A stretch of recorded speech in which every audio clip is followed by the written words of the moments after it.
Somewhere in Europe, there's a room you'll never see. Inside it, a brand new coat is on fire. Not stained, not torn, not returned. Perfect. $2,000 of perfect. And the company that made it just lit the match. This happens more than you think. Handbags shredded, watches crushed, perfume poured down the drain, shoes slashed so no one can ever wear them. The most valuable brands on earth spend millions destroying the things they just made. On purpose. The question is why? Stay with me, because the answer is darker than waste. To understand it, you have to understand what you're actually buying. When you buy luxury, you're not buying leather. You're not buying fabric or gold or thread. You're buying a feeling. The feeling that almost no one else can have this. Exclusivity. Scarcity, the velvet rope. And scarcity has one mortal enemy. Leftovers.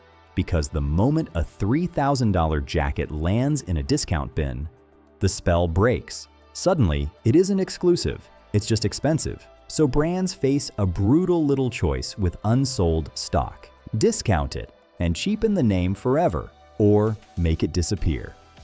Most choose to make it disappear, and in 2018, one of them got caught.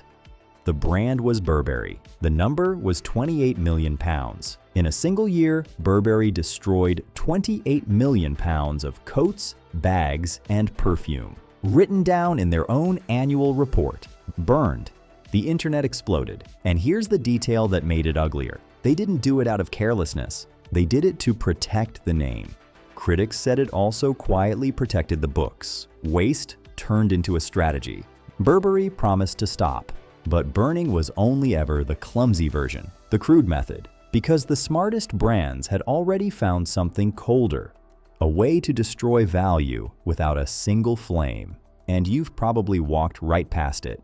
It's called the slash. Before some unsold goods ever hit the trash, someone takes a blade to them, a clean cut through the sole of a shoe, a slice across the front of a bag, a hole punched straight through a coat. Then, and only then, is it thrown away. Damaged just enough that no one can wear it. No one can resell it. No one can pull it out of a dumpster and profit. It sounds insane. Just give it away, right? Just donate it. And that is exactly where the real secret hides. Because there is a cold, deliberate reason they won't. Picture it. A luxury house donates 10,000 coats. Those coats enter the world, and the world resells them on sidewalks, on eBay, in markets on the other side of the planet. Now your untouchable brand is on every corner. The scarcity is dead, and it gets worse. Leaked stock feeds the gray market. Real products, sold cheap, completely outside the brand's control. Counterfeiters love it most of all. Real tags, real leather, perfect cover for the fakes. So to a luxury house, a free coat isn't charity. It's a loaded weapon aimed at the only thing they actually sell, the illusion. Destruction isn't cruelty to them, it's control. But control has a cost. And around 2020, the people in power finally noticed. France moved first. A new law, simple and brutal to the industry. You can no longer destroy unsold goods just because they didn't sell. Donate them, recycle them, reuse them. But you cannot burn them into nothing anymore. Then the European Union went further. A continent-wide ban on destroying unsold clothes and shoes. For the giants, it's already arriving. The bonfires, in theory, were being put out. It looked like the end of the story. It wasn't, because the brands did something the lawmakers didn't fully predict. And it might be the cleverest move of all. If you can't destroy what you don't sell, then simply don't make what you can't sell. The new game isn't the bonfire, it's the buyback. It's the waitlist. It's making less. On purpose. Look at the watch world. When too many watches flooded the stores, one giant quietly bought its own products back. Hundreds of millions of dollars of them, pulled off the shelves before anyone could dare discount them. Look at the most wanted handbags on earth. You can't just buy one. You apply, you wait, you hope. Not because they can't make more, because scarcity is the product. So the destruction didn't stop. It just moved upstream. Before the item even exists, they stopped burning the leftovers by making sure there are no leftovers at all.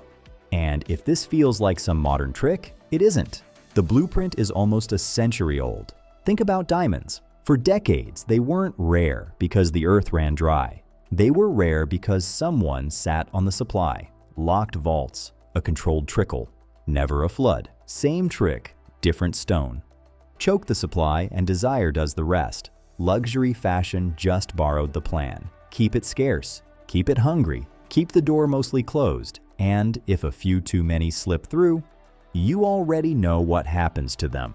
So the next time you see a price tag that makes you flinch, remember what you're really paying for. You're not paying for the stitching. You're not paying for the gold clasp or the little logo. You're paying for everyone who was told no, for the coats that burned so yours would mean something, for the fire you'll never see. That's the secret the locked room keeps. Luxury was never about what they make.